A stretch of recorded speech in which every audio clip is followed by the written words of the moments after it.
Hi everyone, my name is Chris Haynes and I'll be discussing parental motivation today. Those in my group are myself, Caitlin Petrizzo, and Kendra New. So I'll start out my presentation by discussing different types of parenting styles. The first style is known as authoritarian. These parents like to focus their style of parenting mostly on enforcing rules and guidelines for behavior from their children. These parents emphasize obedience, respect for authority, and hard work. They're known for placing rough demands on their children. This is a style of parenting which does not encourage communication and finding compromises. Instead, operates under a listen to what I have to say type of mentality. The next style of parenting is known as permissive. These parents are known for giving their children a much higher degree of freedom and choices, a much more tolerant and permissive attitude towards their children, giving them more freedom. And they're also known for very rarely punishing their children and having low expectations and demands for their children. It's permissive. The last style is known as authoritative. These are parents who will communicate clear standards for their children and will treat them maturely. They encourage their children to develop their own interests, so that they'll encourage individuality and open communication, so their own ideas, their thoughts can be exchanged and considered. And they can be seen as independent, but unlike the permissive style, there are some punishments for misbehavior in this style of parenting. That is permissive parenting. Now, there are different styles. How these different styles have had an effect on student success. The study conducted in 2000 by Staten, Nurmi, and Nula compared the different styles of student success in the classroom. They found out that authoritarian parents, children will depend on others more than themselves. They will avoid doing something because it might cause them to make a mistake, which then even might cause them to fear potential consequences. Permissive parents, children will embrace their abilities to try new assignments. And authoritative parents will help their children learn how to embrace change and help their children think critically. So this is some of the effects of parenting on how students succeed in an educational environment. So how can mother-child relationships come into play with parental involvement? So there's two different factors on IQ and language development between mother and child relationships. One factor includes how an infant's physical status, the early child performance, and family ecology. The second is focused on mother-infant interactions. These findings are important because they suggest that the quality of mother-infant interactions is very important, as at this stage in a child's development, it's very important for predicting how the child will be able to perform in school and the child's cognitive abilities later on in life. So this stage is very important for a child's overall development. So what are some of the benefits for children by having their parents involved? Well, some of the children seem to achieve more regardless of any ethnic or racial background or socioeconomic status when parents are involved. And this is very important because with parents being involved, it seems to break down the barrier that low socioeconomic status could bring and allows children to succeed. It helps them achieve better grades, test scores, and attendance. It also pours out into their children's psychological.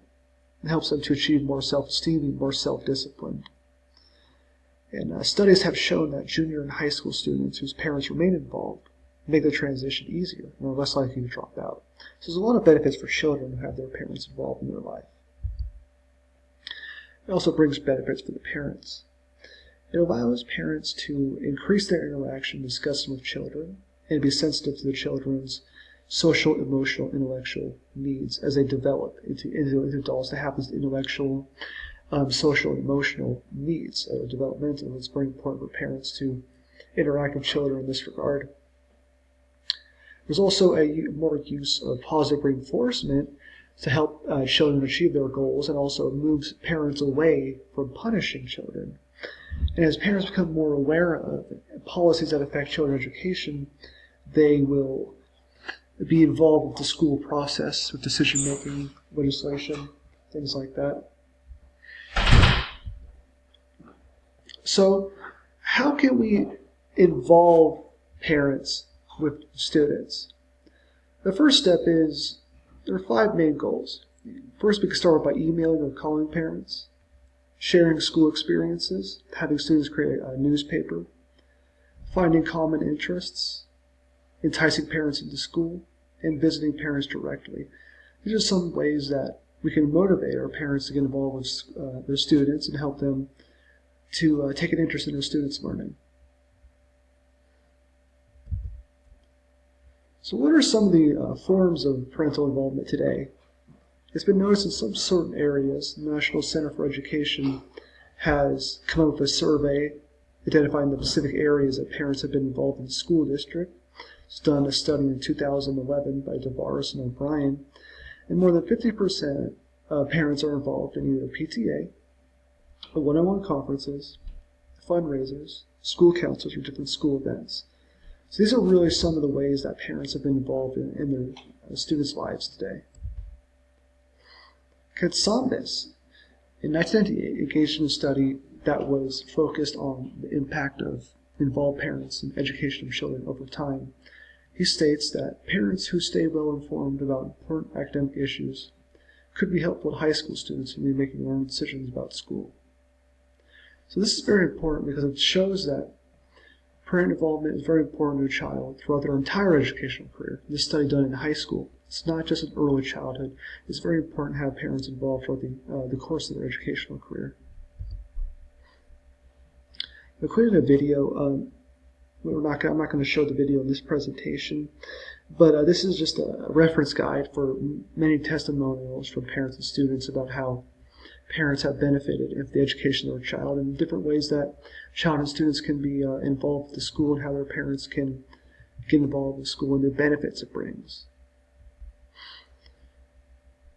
And also, here's Khan Academy. That's a website where different subjects can be taught, and a great way for parents to understand how it's being learned and visual techniques. Here's another pamphlet here on this link up here. It describes many different ways parents can get involved with children's education, and then just simple tools about talking to your child about how you can get involved. Here's the discussion questions we wanted to pose. How do local schools ask parents to get involved? How does this help your family get involved? As an educator or future educator, what should parents do to help their child prepare for school? How should the parents be involved in the child's education? What are different types of parenting skills that families use today? Which one do you think works in today's society, and why? What do you think children or teenagers think of their parents' parenting skills? Do you think children prefer authoritative, permissive, or authoritarian parenting styles from their parents? What do you think children wish their parents did more to stay involved? And here's our reference. Thanks for watching.